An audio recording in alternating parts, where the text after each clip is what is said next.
Everyone, welcome back. अगर आप English को बोलना चाहते हैं, पढ़ना चाहते हैं, लिखना चाहते हैं और आपको बहुत प्रॉब्लम आती है लिखने में, आपको नहीं पता है कि कैसे हम लिखें, छोटे छोटे वर्ड या बड़े वर्ड नहीं आता है लिखने, तो मैं आज की वीडियो में आपको बताऊं, आपके लिए बहुत इन्फॉर्मेटिव होने जा रही है।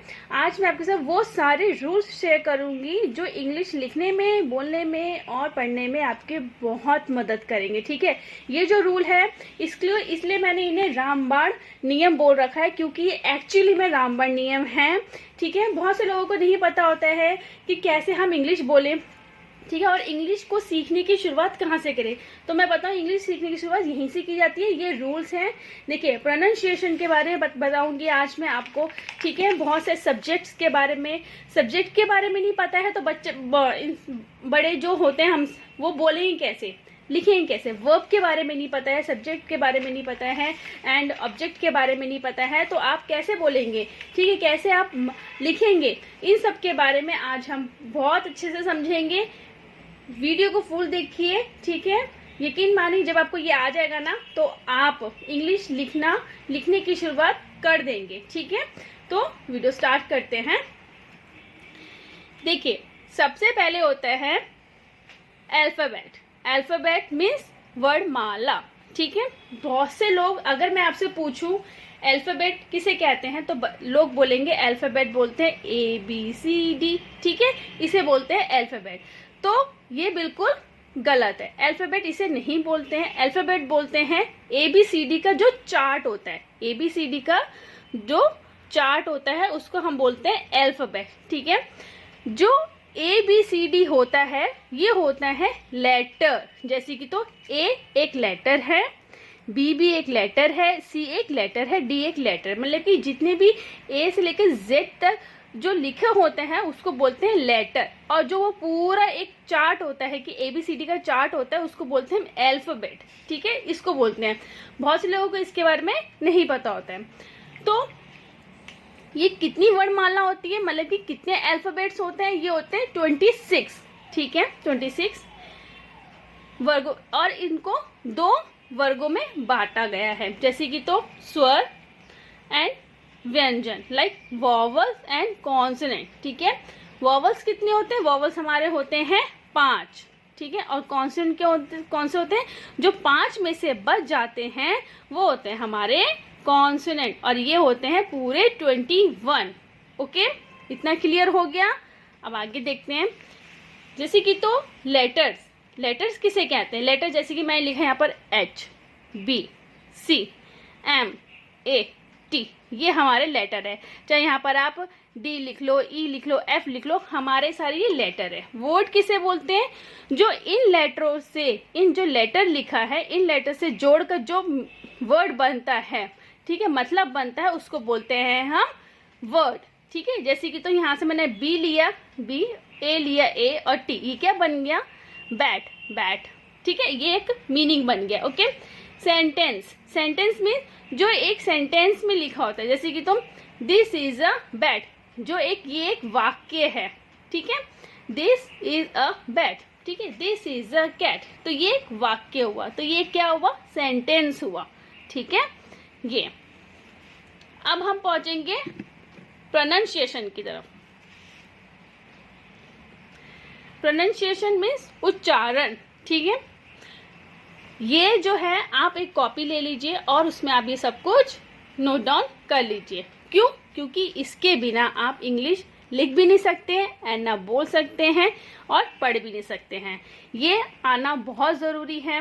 क्यों, आपने कभी देखा है जब हम बच्चों को इंग्लिश पढ़ाना स्टार्ट करते हैं स्कूल में या घर में, तो उनको जब LKG में चले जाते हैं तो उनको एक फोनिक सिखाते हैं। ठीक है, वो फोनिक क्या होता है, वो फोनिक ये होता है कि बच्चों को इसलिए सिखाते हैं ताकि बच्चा जब UKG फर्स्ट क्लास में जाएगा वो इंग्लिश के वर्ड्स पढ़ सके, धीरे धीरे करके वो सेंटेंस तक पहुंच सके। वो फोनिक ही है जहां बच्चा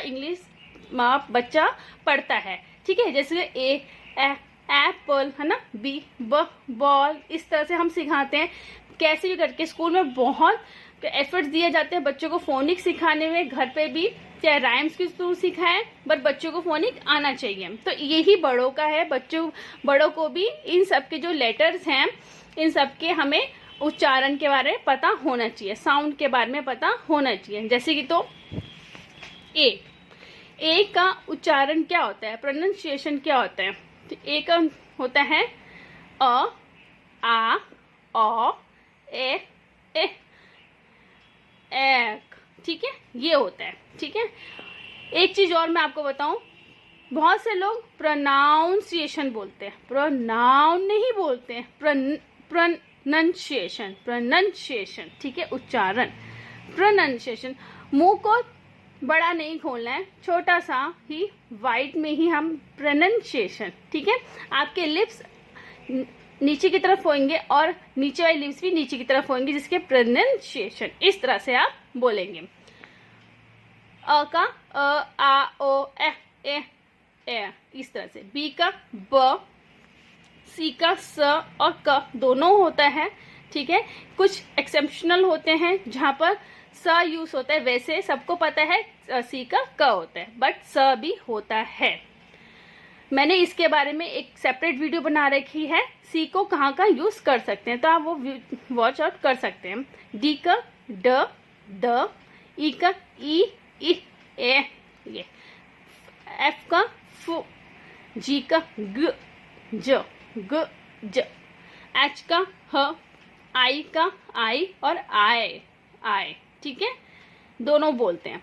जे का ज, के का क, एल का ल, एम का म, एन का न, ओ का ओ, अ, औ, ठीक है, ओ, अ, पी का प, क्यू का क्वी, र का र, एस का स और आधा स श भी होता है, आधा स श, ठीक है। टी का ट, यू का य, उ और अ, ये तीनों होता है। जैसे जैसे हम वीडियो में आपको बताती जाऊंगी, आपके सामने ये सारा कुछ क्लियर होता जाएगा।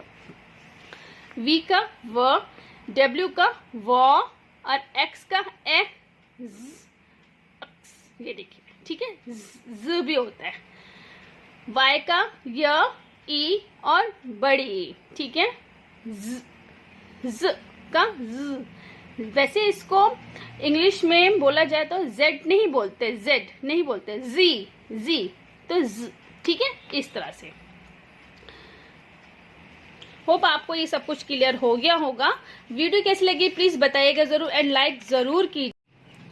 सो अब हम देखेंगे बेसिक इंपॉर्टेंट चार्ट, ठीक है।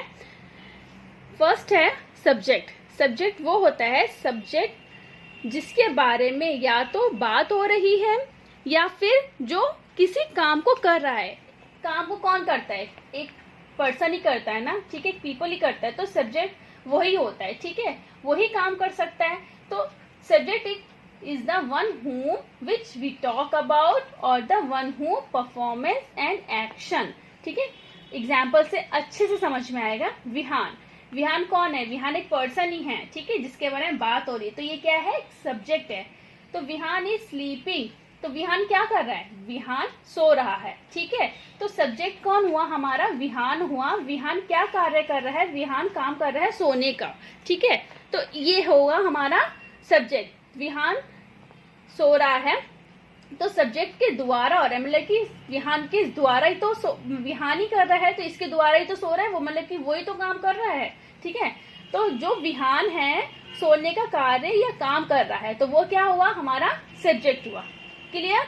विहान लाइक आप कोई he, she, name, I, you, we, they, ठीक है, ये हमारे क्या होते हैं? ये हमारे होते हैं सब्जेक्ट होते हैं। जैसे ही इज प्लेइंग, अगर मैं बोलूं ही इज प्लेइंग, तो ही कौन है? ही तो कोई भी हो सकता है, लड़का ही है कोई, ही तो हमेशा लड़के के लिए होता है, ठीक है। वो खेल रहा है, तो कौन खेल रहा है? वो खेल रहा है ना, कोई वही तो खेल रहा है। ही इज प्लेइंग, सब्जेक्ट क्या हुआ हमारा? ही हुआ। वो क्या कार्य कर रहा है? क्या काम कर रहा है? खेलने का काम कर रहा है, तो क्या हुआ? ये सब्जेक्ट हुआ। शी इज कुकिंग, वो क्या कर रही है? खाना बना रही है, तो शी क्या हुआ? सब्जेक्ट हो, क्योंकि कुकिंग जो हो रही है इसी के द्वारा ही तो हो रही है, खाना इसी के द्वारा तो बन रहा है, यही तो बना रही है, शी इज तो बना रही है, ये प्ले ही तो कर रहा है, इसके द्वारा ही तो खिलाया जा रहा है। तो ये हमारे क्या हुए? सब्जेक्ट हुए। क्लियर? नेक्स्ट है वर्ब, ओ सॉरी, इसी का सेकंड पार्ट है। जैसे कि तो मैंने बोला जो कार्य हो रहा है, ठीक है, इसके जरिए, सब्जेक्ट के जरिए। अब इसी का सेकंड पार्ट ये है, ये भी मैं समझाऊंगी। Subject, Vihaan is 5 months old. जो विहान है वो 5 महीने का है, 5 months ओल्ड, ठीक है, 5 महीने का है। तो यहाँ सब्जेक्ट के काम की नहीं बात, ये यहाँ पर कुछ काम तो नहीं कर रहा है, ये मैंने ऐसा नहीं बोला कि विहान इज प्लेइंग या Vihaan is sleeping, Vihaan is cooking, ऐसा कुछ नहीं बोला, क्योंकि वो काम ही नहीं कर रहा है। वो तो यहाँ ये बताया जा रहा है कि Vihaan is 5 months old, Vihaan 5 महीने का है, ये बताया जा रहा है सिर्फ, ठीक है, ध्यान से सुनिए। ये बताया जा रहा है कि विहान 5 महीने का है। तो यहाँ जो सब्जेक्ट है, जो ये विहान है, जो ये सब्जेक्ट है का काम नहीं है, बल्कि वर्तमान अवस्था मीन्स प्रेजेंट के बारे में जानकारी मिल रही है। यहाँ जो अभी वो है 5 महीने का है ना, इसके बारे में बात हो रही है कि 5 महीने का है, ठीक है। तो हम, जरूरी नहीं है कि अगर सब्जेक्ट कुछ काम ही कर रहा है तभी हम बोलेंगे। अगर हम उसकी अवस्था के बारे, वर्तमान अवस्था के बारे में बता रहे हैं, प्रेजेंट के बारे में भी जानकारी हम दे सकते हैं, ठीक है। जरूरी नहीं है कि हम काम के बारे में बताएं, आप वो जो है उसके बारे में भी बता सकते हैं। जैसे कि तो लाइक ही इज नॉटी, आप उसके बारे में बता रहे हो, ठीक है, कि वो नॉटी है तो आप ऐसे भी बोल सकती हो। लाइक आप इस तरह से ही बोल सकती हो, Vihaan will be 5 months old. अब विल बी आ गया है, विल बी इसलिए आया है क्योंकि वो होगा इन फ्यूचर के, अभी आगे चल के फ्यूचर के बारे में बात हो रही है कि वो होगा, ठीक है। तो विहान 5 महीने का होगा, ठीक है, इस तरह से। तो जब भी, एक इंपॉर्टेंट नोट है ये, आप इसको नोट डाउन कर लीजिए, इंपॉर्टेंट नोट, जिन वाक्यों में सब्जेक्ट किसी काम को कर रहा है, ठीक है, सब्जेक्ट किसी काम को कर रहा है, ध्यान दीजिएगा, ठीक है, कर रहा है, ऐसे वाक्य टेंस होते हैं, ठीक है, टेंस जिसे बोलते हैं काल।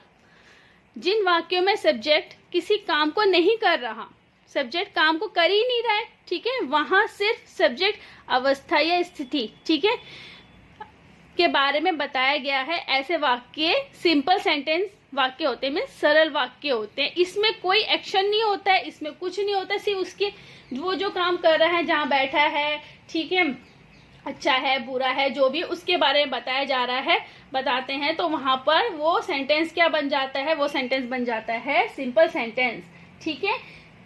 यहाँ पर जिन वाक्यों में सब्जेक्ट किसी काम को नहीं कर रहे हैं, ठीक है, नहीं कर रहे हैं, और बट उनके अवस्था के बारे में, स्थिति के बारे में बताया जा रहा है, वो होते simple sentence. Clear, got it.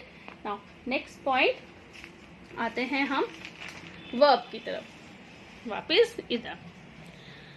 Verb, क्रिया वो है जो सब्जेक्ट के द्वारा काम की जानकारी मिलती है। अब आप बोलेंगे बड़ा कंफ्यूज कर दिया नेहा, पर नहीं, देखिए मैंने बोला सब्जेक्ट जो होता है, सब्जेक्ट जो कर रहा है उसके बारे में बताया जा रहा है, ठीक है, लेकिन सब्जेक्ट के द्वारा जो की जा रही है ना, जानकारी जो मिल रही है, इसके द्वारा जो काम हो रहा है ना, उसके बारे में। लाइक ये क्या, विहान इज स्लीपिंग, तो विहान, तो ये तो एक सब्जेक्ट हो गया, देखिए मैंने लिखा हुआ भी है। जो क्या कर रहा है, वो कुछ कर रहा है ना, सोने का काम कर रहा है ना, तो ये क्या होगी, हमारी वर्ब हो गई, ठीक है, ये हमारी क्रिया हो गई। अब क्रिया sleeping, like eat, ate, read, come, go, went, gone, कुछ भी हो सकता है, ठीक है, कुकिंग, कुक, ये सब कुछ आपका वर्ब में ही आता है, क्रिया में आता है, ठीक है। Next, object.